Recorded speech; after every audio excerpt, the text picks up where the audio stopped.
Good evening. I'd like to call to order the regular Police Commission meeting of January 21st at 7:03. Oh, no, by the clock on the wall, which is fast. So, Margaret, could you start us off with the Pledge of Allegiance? I pledge allegiance to the flag of the United States of America and to the republic for which it stands, one nation, under God, indivisible, with liberty and justice for all.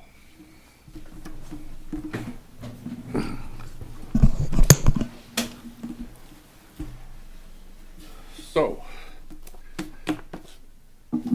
are there any additions and deletions to the agenda? I think, Doug, you have. Presentation, maybe before the department update.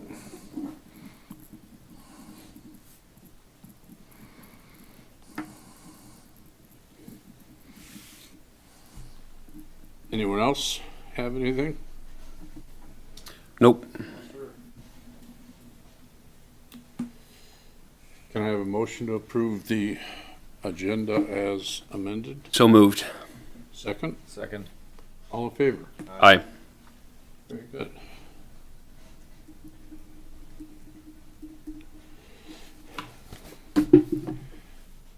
Can I have a motion to approve the minutes of the December 17 regular Police Commission meeting? So moved. Second? Second. All in favor? Aye. Aye.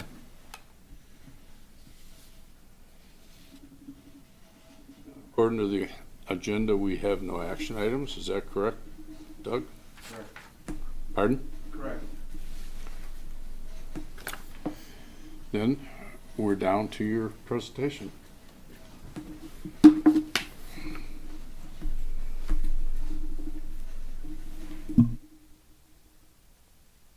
You guys have that on your screens? Yes. So, okay.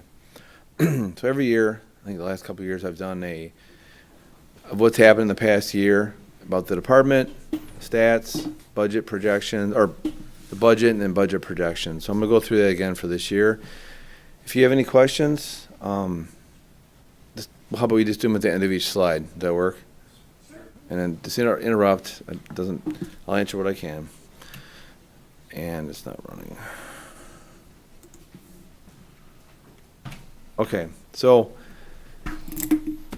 Police and Dispatch Center received a total of 10,651 phone calls in 2024, of which 686 were medical emergencies and 110 were fires, where typically the police are the first ones on scene because they're already on the road.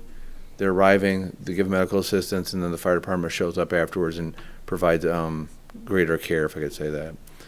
Our calls for service went down we have a whole bunch of reasons why, but our calls went down for the year. We can't make people call us, so if they written reports and verbal warnings had gone down slightly, and our traffic citations had gone up. And I'm just going to kind of review each category as we go up there. And if you have any questions about each category, I have 3 years to kind of show you where they went. So, all right. Notice to appears went up heavily, and those are a type of citation that doesn't require the court is to get to, like maybe if you forgot your insurance in your car or headlights out, repair it, bring it to the station, and that way it saves time and effort and money for the township and the residents. Our accidents had gone down. OWI arrests remained the same. So down here in the bottom here, I did the stats side by side because there's the main numbers there. But for 2023 is on the left, 2024 is on the right. The misdemeanor felonies and warrants had gone up by 21 for the year 2024 over 23. So if you just have any questions, just jump in. So we provide the Grosville Reserve Unit for the township. We have 8 volunteers that have worked 1,089 hours for the community in 2024. Those men and women are invaluable to what they do for us in the community. I think people kind of overlook them. They may see them at Island Fest. They don't understand they're doing it for free. They get 0 benefits, 0 pay. They do it for the community. That's a kind of a very valuable asset for us, and it saves us time and effort and funds. The animal control officer / ordinance officer, we are in charge of the animal control portion of it. The community development does the ordinance part of it, so I kind of combine them both using both of our stats. she's one of the more busy people in our department. She had 603 calls for service for one person, involving 113 cats and 120 dogs, 36 verbal warnings. She issued only 5 violations, and she collected just shy of $10,000 for the year. On top of doing those duties, she also does the ordinance calls. So in 2024, she had 865 ordinance calls for service. This is where she self-initiates. We get a call from a resident, or she's directed from the community development. These stats came from them.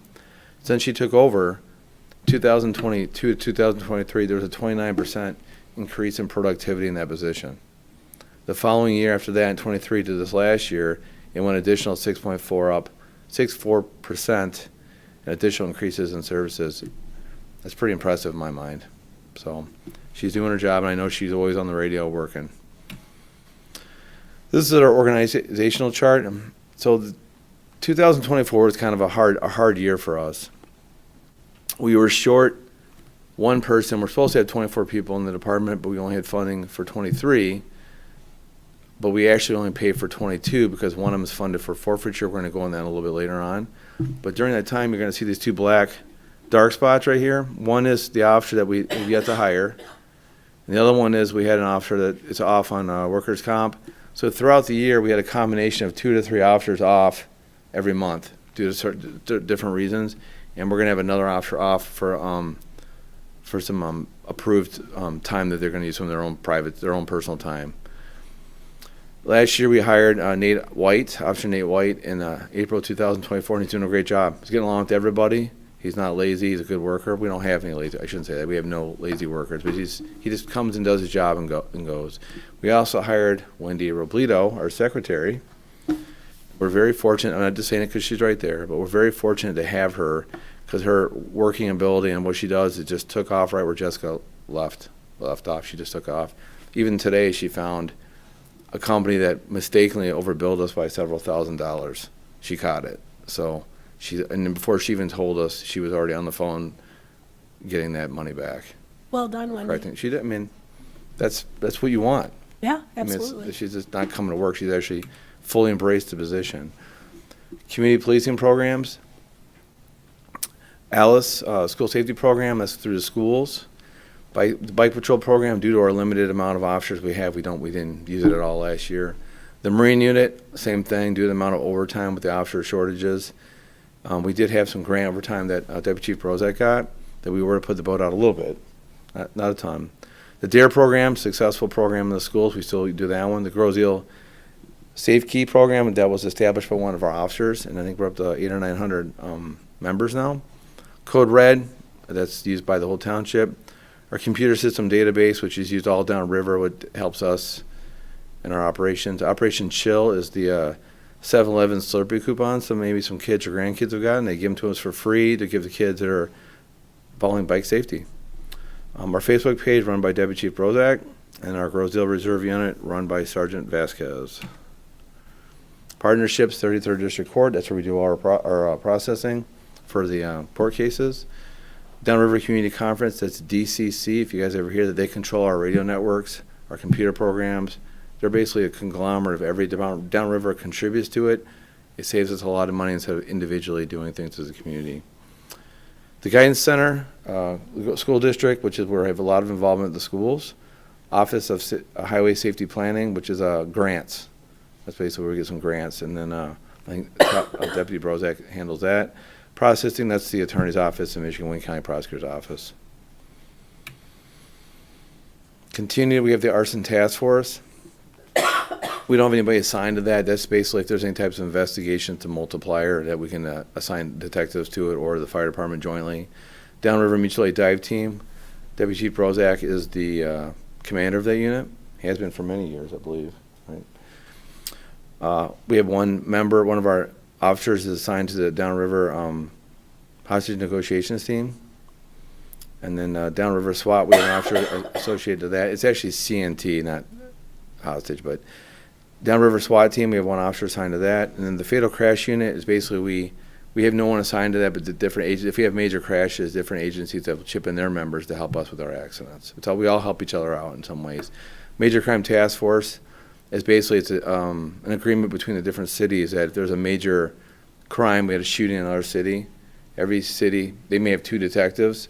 Every city sends 1 or 2 detectives. Now they have 30. And it helps them, they can expedite their investigations and make it more thorough. Same thing, then that can come our way too if we ever needed it. Our current revenue sources, and the next couple of slides is where it's going to get into some, more areas of importance for us. Accreditation grant secured by Lieutenant Counts. It was about $160,000. We use that for a lot of the accreditation things we've done in the past, this past year. MCOL's continued professional education CPE funds. This started last year. The state doubled it, so they gave us $15,000 this year. So if we send an officer to a type of training, or we host a training, we can use these funds to cover the overtime and the replacement of that officer during the overtime, and that does not count towards our overtime budget. That's $15,000. That'll help us this upcoming budget. The 302 funds is very similar. That pays for classes and can pay for some of the training.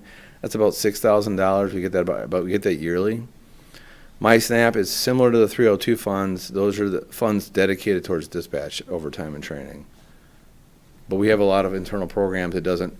Unfortunately, they do it while they're working, and they're able to not require much overtime. Operation Stone Garden, Homeland Security goes back to we talked about the Marine Patrol.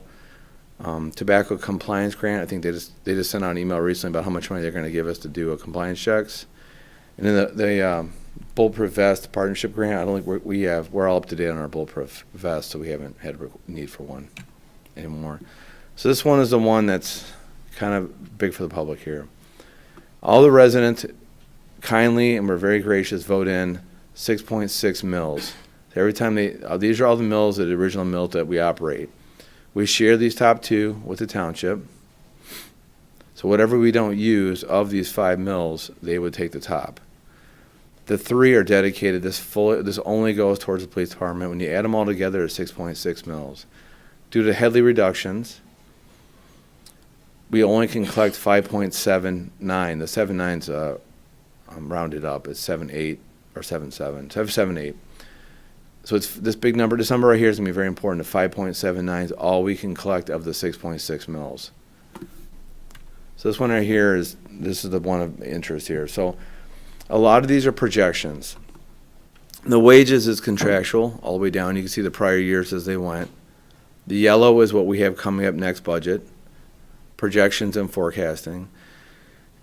In general, we've used 4% in healthcare, but talking to our financial director as of last week, she's asking us, she's anticipating and projecting a healthcare cost increase of 8%. So going from 24-25 to 25-26, this jump right here is 8% to get that number. But like I said, just please ask if you have any questions. 8% is kind of a standard industry projection for the MERS cost for our retirement. The only part of the budget we can really play with is this 10%. This is cars, equipment, computers, and a lot of this we're going to have to reallocate to different parts of the budget because we're pretty much caught up on computers now, except for we're going to do one for laptops here pretty soon, and different equipment in the building we've taken care of in the past year. So if you go over to the far right here, this is what a current mill value is in the township, $770,000. That's when we had that 5% jump that kind of sticker shocked everybody, right? We're projecting it's going to go up 3%. That's kind of the standard every year, which would make that number right there, 790. That was what if the projection holds, that would be a value of a mill. If you take the my mouse died. If you take this projected value of a mill times that number, remember that number I showed you guys earlier about what we collect, not what we're voted in, and you time what the value is, times how many collected mills, assessed mills that we collect. That's our projected budget cost, and that's how much we think we're going to be short on the next budget when you're consuming all 5 millages.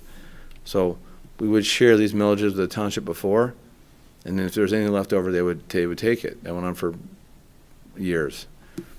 We're anticipating that there's not going to be any left over, and we're going to have a shortage. And this is only for 22 employees. Like I said before, one of these employees is paid through forfeiture funds. So we have 23 members of the department, 1 paid by forfeiture, and 22 are covered by this budget. We're going to be short $150,000. Projecting. The millage numbers can come in different. There's all types. These are projections on assumptions of industry standards. Does that make sense? I want to make that very clear. So, any questions on that slide? I know you put a lot of work in grinding these numbers up. The only question I have is Headley reduces every year, doesn't it? Correct. Whenever there's a renewal. So for example, if the 26 millage gets renewed, really your 5.7879 is going to go down in the future, right? Going the wrong way. Yep, I'm going to show you a chart to help out on that one. I Right. just, yeah, So if it you just looks look like that chart might be overly optimistic if the I think if the Headley, If you look right here to the general allocated millage, this is one that's, I believe this is the one that's approved by the state. There's no voter. This is what the state approves. The voters have no say in this one. I think this was established in the 60s, maybe 70s. If I'm wrong, I apologize. This is what the voted, or we call it, what the amount is. Due to Headley, this is all we collect on it. Does that kind of answer what you're saying? yeah. what, But even the, like, say, operating number 3, right, Right. which is due next year, like, if that gets renewed as is, then the following year is going to go down again. I can't say how much it'd be, because if you look at these two right here, I can't, like, I know operating number 2 has gone, they haven't gone down that much. It does shrink, but it doesn't, it's the curve inflation from what I'm understanding how that works, so. I believe on the police 1, 2, 3, when they renew, I don't even want to say it. There's people that know exactly, so it was a good question. We do need to know that. That's why when we tried presenting the commission tried presenting the last millage, we worked in conjunction with the financial directors. I'm not a financial director. I just, the best we can on these numbers. Numbers have been vetted. They're not made up. They're not scare tactics. They're just based on numbers and presumptions. And these numbers up here are the ones that are considered the norms. But you can see, we just talked to her last week, and she's like, use 8%. We see an increase of 8%. So we changed our numbers as of today for this And how about the presentation. 3% all the way to the right, which is the projected? And this is where I know They haven't updated that yet? No, that's the 5% that went up last year. We weren't told about that until near the end of our last fiscal year, before the budgets were approved. So we kind of wait for that number to come in. So I thought it I came know in. the We're Supervisor still waiting. Porcelli has been trying to get that number for us, and it could be 3.2, it could be 3.5. We just don't know. So I'm using 3 because that's kind of a general average, if I can call it that. The 5% I think was an anomaly last year, but even if it went up 5% again, that's still not going to cover us. So it'd be closer, much closer. Any questions? Yeah. Seems glitching on me, so all right, so now we're going to get into, so these are the capital improvements that we did this past year. We purchased and implemented the first ever body cam system by Axon in our department's history, and we paid for that at federal forfeiture. We also updated the car camera system with the matching. They all work together in conjunction through Axon, through federal forfeiture. Axon, you're going to see that name a lot, but they're the industry standard. They're the ones that basically the entire country uses. They kind of got their act together big time. And we updated the records technology to system processing FOIAs, federal forfeiture. You'll see a lot of this, the number came out of our budget. We got the federal grant that I mentioned earlier to update the COPS grant, to update our evidence room, our records keeping process, and then we just talked about today with myself and the deputy chief about now we're going through 40 to 50 years of old reports that are so outside of basically shredding them because they kept on getting kicked down the road. We're going to hire a state-approved company to shred all these documents within the law for retention laws. That's what we're following. We have barking dog complaints from like the 80s. It just stuff that doesn't need to be there anymore. It just takes up space. That's why this part of the grant for the records room. We installed a metal cage for additional storage, and it's like a secondary evidence room. We had to use state forfeiture because you cannot do construction under federal forfeiture guidelines.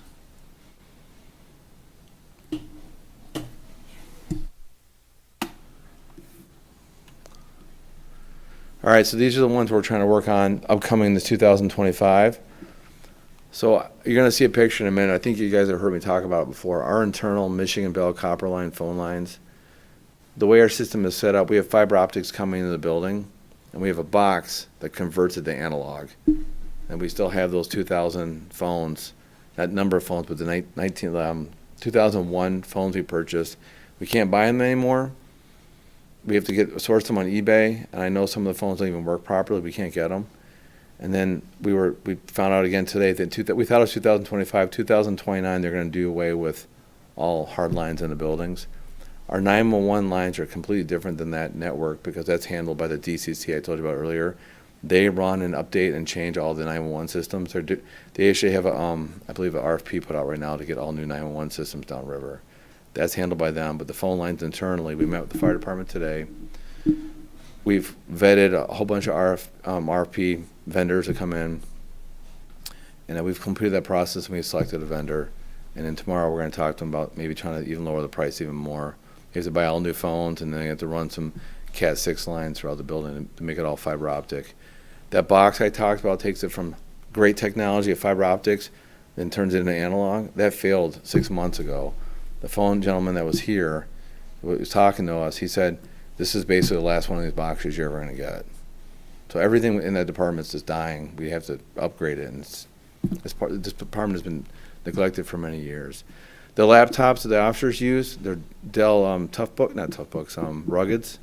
They've lasted that many years since 2018. They still work good, but we've had to cannibalize a couple of them to make them work, and now our IT vendor basically said they've reached their max on. They can't be updated anymore. So we're going to put out a Margaret will probably see an action item coming down the line here for the board for that. Our generator, we had a long discussion with the fire department today about this generator because it runs great. We update it, we test it, we maintenance it.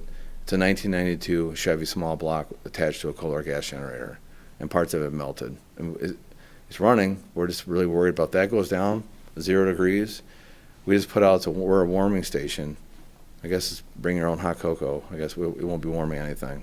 We're going to try to figure out through multiple sources of funds to try to pay for a generator and working jointly with the fire department. We met with them today about it. Have you gotten any quotes of any sort or any RFQs? When we did the gas pumps, we used the township attorney, and they basically did the whole RFP process. They do charge a fee for it, but we cannot talk enough about the top notch. I don't know anything about gas pumps. None of us do. I don't know much about generators besides a Honda that I have in my garage. These are way out of our knowledge league. We have to admit that. Hire this township-approved engineering firm, and they do this in multiple cities. They've done this. So I think in the way and how they handle themselves with the gas pumps and the gas tanks was beautiful. So we're going to go with them again. They'll do the whole RFP process. They'll come up with a price. We're anticipating 150 to 180,000, 140 to 180,000. So we're replacing our outdated tasers. I believe that was Ms. Shelton's first action item. So that's in the process. We already have some of the parts shipped to us. Our ID maker that makes all the IDs for the entire township is done. Of course, it happened right this month, but it's done. We're looking to get a new one. And then we just redid the jail processing intake system, which was a 2014 computer in the processing. They themselves couldn't believe how long it worked for. Oh, come on. So some future projects, these are not super important, but the seals around the doors and the exterior doors, water comes in, and you can see right underneath the doors. I'm going to show you some pictures in a minute. The electrical lights and surface rust in front of the public safety building. When you walk in, look up, you're going to see those metal plates are all rusted, and one of the lights doesn't even work. It hasn't worked for a long time. It's got to be fixed eventually. Minor cement work in front of the public safety building. I got pictures of that. There's rust and exposed metal in the carports. When they put some of those carports in, they never put a primer coat on them. So all that heat on that dark brown, the paint's just peeling off, and there's pure metal underneath it. Now it's rusting.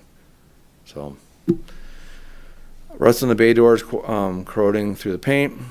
Our public safety building gutters need to be replaced. Why I'm not putting that as important now, when they did the roof for the painting, they did some minor patchwork to help us out, make it stretch a little longer. That's a very expensive project, like very expensive.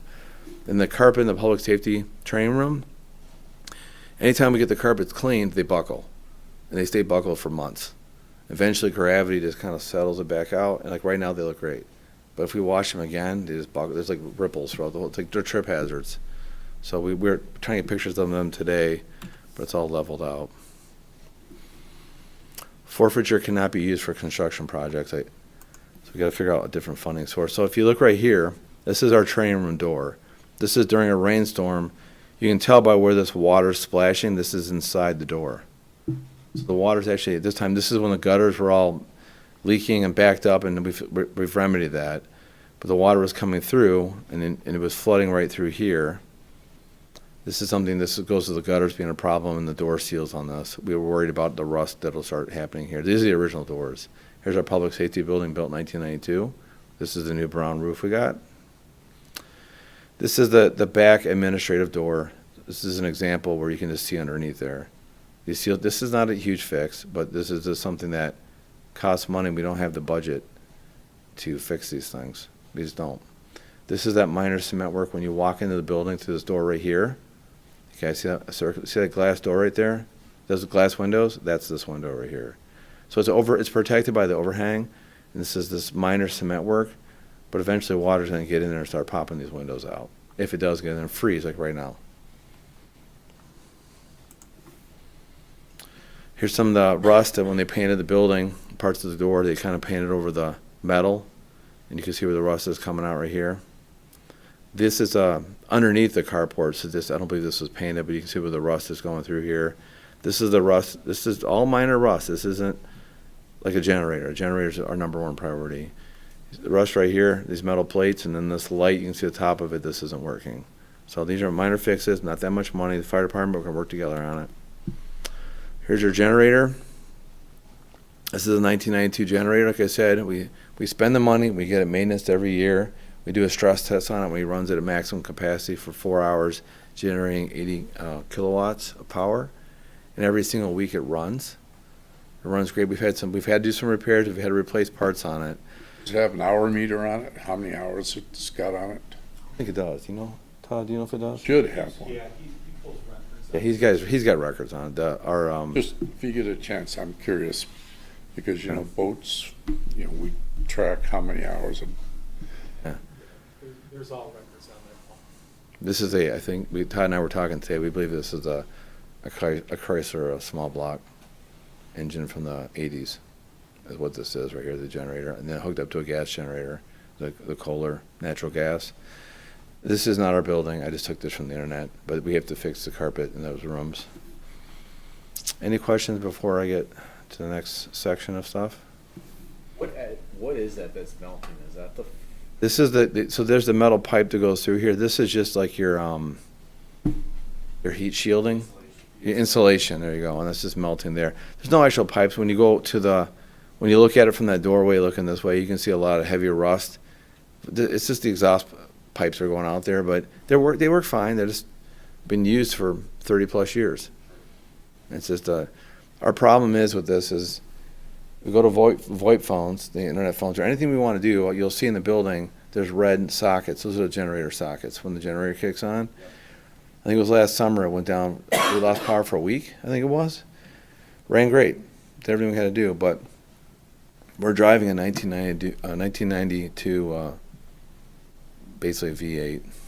It's been run every single week since it's been put in.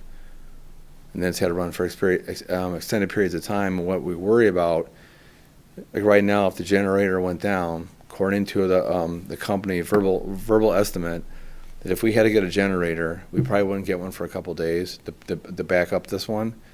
It'd probably cost $900 a day. And we wouldn't be able to get a generator to be put in place for months. So if you do the math on that, it's like $60,000 just to have a replacement in there, and then on top of that, $180,000. So are we taking it too far, or are we trying to save money by replacing it now? Because it's only going to get more expensive. No, I think it's important you're saying that, because I'm sure a lot of people could look at this and go, oh, let it keep going, it's still running. How are we gonna, right? And that's never been my philosophy. I probably could have waited on a few things, but, you know, I think it ends up costing you more when you do that. So I think it's important people understand why you're being proactive about it. You don't wait till the fire department's a great example. They're very, very good at maintaining their equipment. They're top notch at it. They don't wait for the ambulance to die on the side of the road because it's got 250,000 miles on it with the patient back there. They replace it. They have a schedule for replacing their equipment. The only problem is we don't have, to fund this, we're going to have to piecemeal a little bit of state forfeiture, some of the fire department budget, whatever's remaining in the cell tower funds, and then some of our budget. It's going to be piecemealed to get this paid off. We don't have $180,000 laying around. We just don't, if that's what it comes out to be. So that's kind of a concern of ours. 80. 80 puts us over. 80 puts us over what we need. If we built an addition, or if we extended our network greatly, like power usage, we'd probably need higher. But we asked that when he was here last time doing the stress tests on it. We do that for accreditation, but we also do it to see where we're at. You just hope it doesn't break when it happens. But they have to run it hard, and he does it during the summer, fall. So. Yeah, we just got the fire department. We take turns of projects. They just replaced the whole HVAC system, so now the building actually, every room had heaters, and people were wearing winter jackets in the back for most of the winter. Now it actually has a temperature that we can take our coats off with. So it's a 1992 building. It's like a house. You got to replace the roof sometimes. So any other questions? With that, so my next one. So here you go into some technology updates. So this right here are these phones I was talking about. We can source these. We can source the parts on eBay. I think even Deputy Chief's, his voicemail doesn't even work anymore on his phone. Or maybe that's an excuse. He doesn't want to answer phone calls. I don't know. All right, bad joke. It doesn't work. It doesn't work. It doesn't work. So this is the Michigan Bell. Originally installed this system back in the 90s or whenever it was, this box. Everybody wants this box when it's a collector's item. It's probably going to go in our museum. To go into, I don't know where the box is. I don't have a picture of it, but like I said, it went down 6 months ago, and the gentleman who came and fixed it said basically your phone system is on life support. The internal lines will have to be replaced in a couple of years, and this analog conversion box it's not going to be, it's going to be hard to source one. These are the laptops, so it's 2018. You can see where the finger wear marks. It's basically going to be the exact same laptop, the exact same size, the same everything. It's just going to be new guts, updated processors, and all the stuff with the new computer. This lasted 6 years. Inside of a police car in this kind of weather, there's a computer sitting in there. That's pretty impressive in my mind that it lasts that long. We had extra ones and spares. We've had to basically cannibalize them to keep the fleet going. Any questions on those items? So my next one is, you guys have heard me say it 1,000 times. I'm going to retire. This is my retirement date in 1 year from now. So 1 year from now, I'm going to retire. I'm asking for the police commission to start a process, get a process in place and have a chief selected by December 1st. Hiring process. I would hope this doesn't turn into a calamity like it did last time. Shouldn't. A lot of things shouldn't happen, but they sure do in the township. Pardon? A lot of things shouldn't happen, but they do. Right, but The reason why that early, if I'm going to leave on January 22nd, I am going to take a 2-week vacation at the end of December. And I would like time to actually have a proper handoff to that person in transition, showing them all the databases that they have to have log into, and then to think what their responsibilities are versus we just show up to an empty room and I'm by myself back there as acting. And then Todd came back and helped out a ton.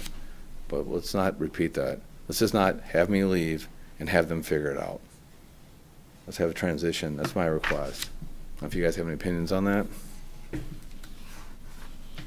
Yeah, I align to it, and it's going to happen that way. pardon? I said I align grand to finale. what Doug is saying, and it's going to happen that way. And there's my grand finale. So Yeah, there you go. Love it. we're gonna leave that up there for a little bit. Yes, we'll have I December. didn't know you 4th. smiled like that. It's AI. So I know that was a long presentation, but that's basically it. If you guys want a copy of the firework photo, I can send it to you guys. But I really do mean I am leaving on that date. I'm gonna put my time in. That's my minimum time I can go. I'm going. So So this is a good heads up, and I'm gonna do this. I don't anticipate anything like what's gone on in the past, since most of the players are gone. You'd ask me to do this at the next board meeting. this presentation? I think it would be really, really beneficial that everybody sees this. And I think, I mean, I'm not saying you don't get a big audience for the commission, but the board might not get that big of an audience either, but it's probably a little bit bigger. And I think it's really important for the people sitting on the board to get a better understanding of what I'm going to define as dire straits of the budget. Maybe that's not the best terminology to use, but I don't know how else you want to phrase it, quite frankly. I think it's really important that we address that. And that's why I think this needs to go there. At the very least, the budget information. That's, And I think all of your stats too, quite frankly. I mean, you guys do so much. Again, you need to really drive that home with people. I think there's a lot in there that people don't understand. our budget for the three of us that are here right now, the administration, is on our mind every day, and it weighs on us because we want to fund this place properly. And we made it, I know as a commission, you guys, I think, made the right attempt for a millage. It was not presented to the public. I would hopefully that next time we can use what the people that are in the commission know over what was presented. Well, Margaret, you'll remember back in November, we started a discussion to review with you, and Scott and I have been talking about it. We need to follow up on that. Yeah, I think my personal belief is, I think if we all collaborate on this together, and I have already had conversations at the township, I think we can do better. Other things too, in my opinion, that there's so much going on with the building. Like you said, it's like a house. You have to pay attention to all these things. And, I know there are people that have said, oh, the generator, it can last. Okay. Good. My furnace could have lasted too. And I just didn't want to wait, another season and lose heat and then have to pay bigger money than I would have paid had I just had them come out, in an off season to install a new one, because it was a matter of time. You never know when things are going to go, and that's the thing. And with this Well, it'll always be generator, like tonight, right? 4 below 0. Correct. And like to Doug's point, they're a warming station. You want to make sure that if anybody has an issue, you are their haven for warmth, and that's critical because it is going to be nasty out. So And cooling for the summer. and the same thing, it's the same. The heat miser is in the summer, right? You guys want to have that AC running. We So- have no way to back up that generator because the way it was designed back in the 90s, the way the Right. whole panel is. Our thought is that when we go to CE Rains, is the township engineering firm, I believe that's what they're called. We're going to ask them if they could leave a port for a back end. So we have a 12,000 watt generator we have for mission for critical incidents, animal shelter. We already had her wired up. When we put this in, we're going to have it wired so we can at least, if the generator goes, we can back end the dispatch Right. and keep that system going, and maybe with a couple smaller critical The areas expense of to keep that the heat is going. Very little to add on to the generator. I don't care about the Just lights and- switch gear to be putting it in. The generator gets tested. That little tiny one is 12,000 watts, so that can definitely power a dispatch. It can do the whole. So, is there any other questions on that? I'm just gonna leave this up here all day for you guys. So, you're welcome. For the We were going to break into applause, but we didn't want, throw eggs. I meant to bring Um, balloons, but So department update, Todd's gonna have a little portion of this department update. I'm just gonna share one. So we had an open sergeant position. We started the process under the collective bargaining agreement. We asked by seniority, Officer Gray Carrico, our DEA task force, is gonna take the position of sergeant. It was announced to the department. I think you guys got emails today. Me being at DEA for all those years, I know you just can't leave on a Friday. You got to unwind a lot of the stuff you're involved in. So I'm gonna give him some time to do that. We will post for that position for the department in a couple weeks. We're gonna try to get, we have our shift changeover, I think it's April 1st, and we're gonna try to have Greg back by April 1st as a sergeant. He'll probably most likely go into midnights, so he's aware of all that. So try to transition it for the department, and then Todd's gonna go into one of the, a second part of the department update, so, okay? Any questions? I'll just leave that up there for you guys.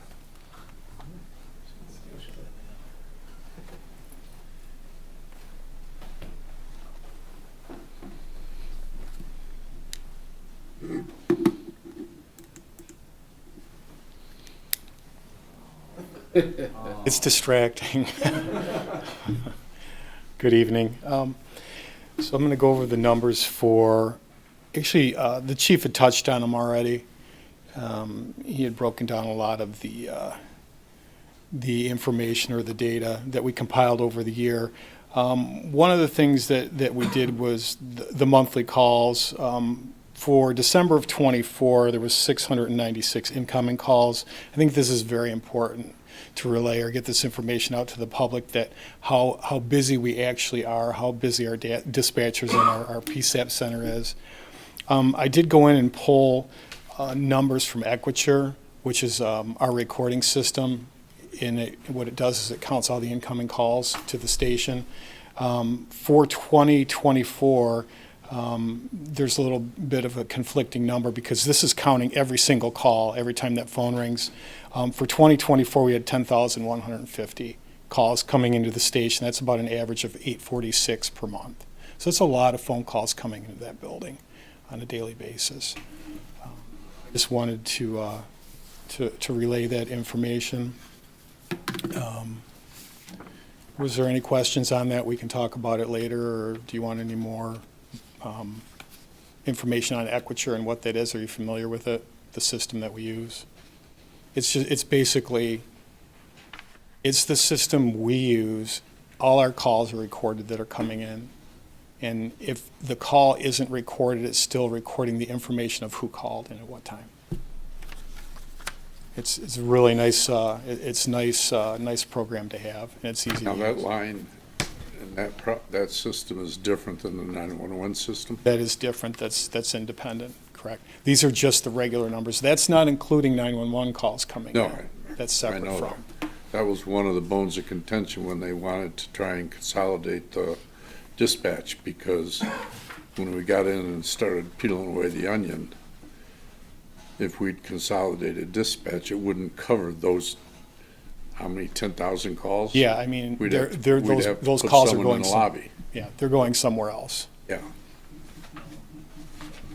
But for the year, this is including December, we had 10 OWIs, citations, other citations, we had 195, NTAs 392, parking violations, we had 10, verbal warnings for the year 903. Parking violations, We only had 10 parking violations. are they residential, or are they like on the business district? It could be parked left to curb, private property, too close to a stop sign, in front of a fire hydrant. We don't write a lot, we don't write many parking tickets, so if someone's writing a parking ticket, it was well-deserved. Parking on a sidewalk, things like that. Warrant arrests, we had 21, felonies 4, misdemeanors 39. We had 312 reports for the year. FOIA, I've noticed an increase in freedom of information. A lot of the information being requested has gone up. We had 181 for FOIA. Car deer accidents were at 6 for the year, which is phenomenal. The deer call has worked phenomenal to get that down to where we needed it to be. Accident reports 78 for the year, ACO reports 36, and security notices 403. The DB report, this is for the month of December 2024. There were 21 total complaints taken in for the month. 9 were assigned to the Detective Bureau. They cleared 5. There's 2 active and 3 inactive. For the year, they had a total of 113. And out of the 113, there was 17 warrant arrests based off of those reports, or those complaints. The reserve report for December of 2024, I know the chief had touched on it. I can't tell you how important they are as a group and what they do for us. They logged 70.5 hours for the month. I think I had mentioned last month Jeremy Gatt graduated from the academy. He's now officially part of the reserve program. He still has a probationary period, but he will be utilized. December 3rd, 9th, 13th, and 29th, they conducted vacation checks, another important thing that we do. And December 6th, they had Island Glow in the parade. And the 28th, Reserve Administration conducted an interview with a viable reserve candidate. So they have a potential another reserve coming on. And that will do it. Do you have any questions? You mentioned FOIA. Is tomorrow, Margaret, tomorrow there's a FOIA training class Yep. in this room? I believe they're having it in here. Okay, and I know I sent you guys a copy of the email. Anyone that can make it is welcome. Yep. Want to do the DB, Pardon? or the rotation? Oh, yeah. So the chief had talked about Greg, Officer Carricker, taking the position of sergeant. With that, we're making some changes with the Detective Bureau. Officer Darzniak is coming out of the Detective Bureau on February 3rd, and we put out a letter of interest within the department. Anybody that was interested in that position and for the Detective Bureau put in a letter. And we have those. They were due on the 20th. We were at the point of where we reviewed them, and we will be doing in-house interviews Monday and Tuesday of next week.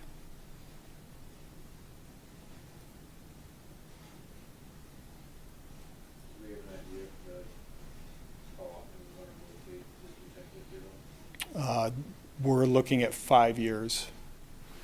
Figure 5 years is a good amount of time to be in there, learn how the processes work, and they're working with the courts, other agencies, and then taking that valuable knowledge that you've learned in there and taking it to the road and passing that knowledge on to the newer officers and even the current officers that are. Yeah, we extended Pete's beyond that 5, didn't we? Pardon? 1 We year? extended Pete's 1 year. With a change in there, we wanted to give them and then have where the detectives alter at different times. They're not rotating out at the same time, correct? That was, And it is, the Detective Bureau is responsible for many other things besides the DB. So whoever takes on that position, they're taking on many roles. They wear many hats back there. And Pete has done a phenomenal job, with the drone, deer call.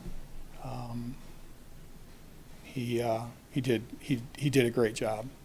And we're looking to replace him with that type of caliber of person that's going to take on those responsibilities. Do you expect to have a lot of interest to backfill Carrico and the DEA? We've talked about it, and I really can't, the chief knows more about those units and what goes on, but I think that's a discussion for later, depending on, what unit or what task force we may look at, sending them to a different task force, but we really don't know. I mean, there's so many moving parts right now, we're just trying to figure out But who's. that position is the primary source of forfeiture, right? That is correct. That is correct. So, And then other questions. We talked about deer call last year, right? So this is the time we start going through that process again. Is it going to happen again this year? We are taking a year off. Okay. There's They're manageable this and, year. and there's a budgetary. It does cost us on overtime, not over Wayne, but we have to pay costs. As you guys saw on that one slide. We should probably still get a count if we can. We can work on that. I can't make any promises, but From last year, we had one, correct? I mean, they move. We know that they'll move north. No, I understand. I'm just saying. Could I tell you what it's at now? No, I cannot. No, from last year, we did get a count. We did get a count last Yeah, year, yes. I wrote it down, but I can't find it. But I think we should try to get one because it's gonna definitely become a question as to, well, should we do it again next year or not? And without a number, it's very difficult. And we will definitely work on that. We'll get that together. Like I said, there's a lot going on in No, the understood. herd, and I don't even like calling it a herd, but the population, like it's at a manageable level, according to the DNR, what their recommendations are. But the per- data, we don't know if it's growing year over year. Oh, yeah, you have to I, look at I that. agree, it's manageable. You know, I've got a camera in the backyard because it's like Fort Street between Manchester and the Woods. It's definitely down from year over year. Well, the car, And the accident, yeah, the car deer accidents is one of the key metrics there. yeah, and that, absolutely, Eric, and that's, you can't gauge it just off of that, but, I mean, if you started to see an influx or the car deer accidents rising, you knew we had a problem, and the population was growing. Problem with that was the one year that we had a real big drop based on the count, car deer went up, so. Well, I remember a time, and I know the lieutenant, Kevin, and me, we were taking them every night. Every day. It seemed like we were doing car deer. We were so good at it, that it's like you had it done before you even showed up because you knew what happened, where they came out from. And we don't ever want it to get to those levels again. Any other questions for Todd? Okay, thank you. Thank you. Margaret, we're down to you, liaison. Well, just like the last time, Doug kind of covered some of the things I was going to give an overview of. Just, we had mentioned in the board meeting the same thing Doug talked about, the generator, the phones, the laptops. So we gave them preemptive, if you have questions, here's what we're going to be bringing into you at some point, just so everybody was aware. The other thing I wanted to mention is, so I was able to do a ride-along, and I did that last weekend. I went between day and midnight shift because I just wanted to learn a little bit more about the department, how the officers interact with the community. I also wanted to meet some of them. I've met a few of them, but not all of them. And I just wanted them to know that, I'm not just on the commission just to sit here. I actually do want to make sure that things go smoothly, that we do the best that we can for them. And, whether I accomplish that is neither here nor there. That's just for me. But, Deputy Chief Brozak got me set up with, like I said, I did a couple of hours on day and went into shift change, so they allowed me to see that, and then went into midnights. I also got to spend a little time with dispatcher Justina Erd. Very, very informative. I found that truly interesting. There's a lot of work that goes into dispatcher work. I don't think people really fully understand the complexities of it. The lots of things they must have to deal with, and they do have to deal with. I saw a little bit of it. So we had varying traffic stops. I was really really struck by how quickly the officers I was with, and I was with Officer Beaudry, Officer Benson, Sergeant Piazza, and Officer White. So obviously different shifts. But how quickly they assess the situation, their empathy, their, they're very careful about what they're dealing with, who they're dealing with, and I just thought that they were so professional, and I was so impressed. And we did have on midnights a medical run, and I will say, again, I think this is what we need to really highlight for people is these officers, I have to assume it's 99% of the time, get there first. How Sergeant Piazza handled the situation, I was very impressed. I actually, I'm sure I wasn't supposed to, but I did get out of the car so I could kind of guide the fire department to, it was in an apartment, that's why. It wasn't at a house. So just to show them where they were going and, hold the door because at the apartment, you don't have a way in if once you let the door go. But anyway, just the empathy and, how they assess before the medical gets there. I don't think people understand it, and I think it's really important that we start highlighting it. And I'm not minimizing what fire does because they came in same way. Very, very kind, did their job, was very nice. You just don't get better than this. And but the fact of the matter is, police did get there quite a bit earlier and, did all this work. And when I see our budget, when I see how the millage went, I firmly believe there's no way around it. There's going to have to be a request, and we really have to highlight how much gets done. It's just too significant. And again, I know I've repeated myself. I don't think people fully understand it. So, and I know they don't because there was somebody talking about medical calls before one of the board meetings. And, well, what do the police do? They can't really do anything. And I said, whoa, step back a second. And I said, let me explain to you what they can do. There's many things that they do. And in many cases, they're saving somebody's life because fire hasn't gotten there yet. And yes, they're going to come and they're going to do their support work too. And they're going to take it even further. And then they're going to get them to the ambulance to the hospital. But I said, I don't think you realize how much the police officers do before fire gets there. And we really need to highlight it because, sorry, I watched it. And this was a minor incident. A woman had fallen, but I was very impressed with how everything went so smoothly. Time is life. It is. Time is life.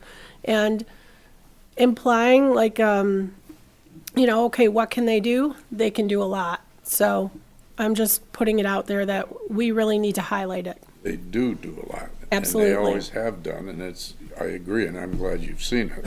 Yes. But the average people, the average citizen, the average board member, they don't know.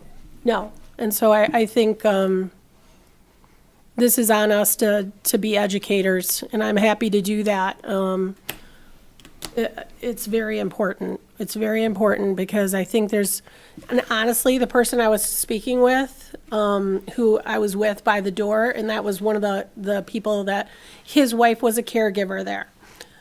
He even said he thought that everything was just fire, and that he didn't realize that the police came first. And again, this is like an eye-opener for people. So we just have to do a better job, I think, at educating. That's all. So that's my report. Thank you very much. Scott, you have any questions? No questions. Eric? Nope. Anyone out there? Thank you.